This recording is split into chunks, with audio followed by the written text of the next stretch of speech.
Once upon a time, in a faraway kingdom, there was a kind and gentle princess named Elise. Her mother, the queen, loved her dearly and wished for her to be happy. One day, when Elise was old enough, the queen arranged for her to marry a handsome prince from a neighboring kingdom. Before Elise set off on her long journey to the prince's castle, the queen gave her 3 special gifts: a beautiful golden cup, a talking horse named Falada, and a handkerchief with 3 drops of the queen's own blood. "These gifts will protect you," the queen said. "Be wise and kind, and all will be well."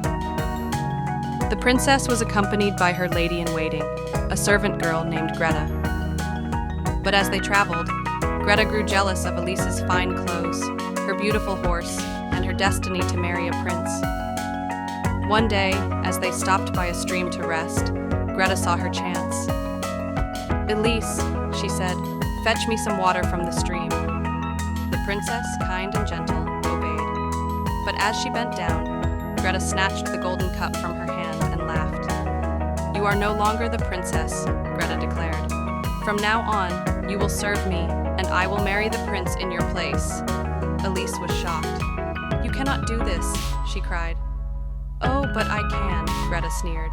"And if you say a word to anyone, I will make sure you never speak again." Terrified, Elise had no choice but to obey.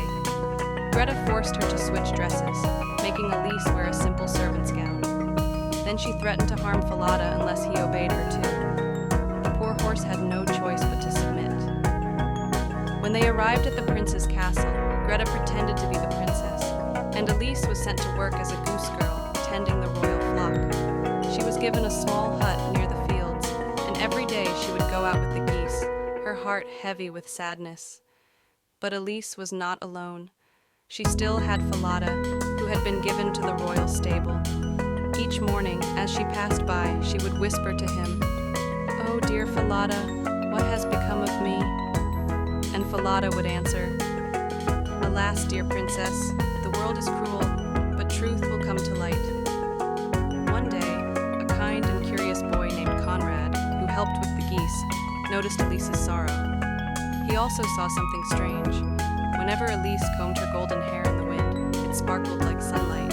He wanted to grab a strand, but whenever he tried, Elise spoke magic words, and the wind blew his hat away, so he had to chase it.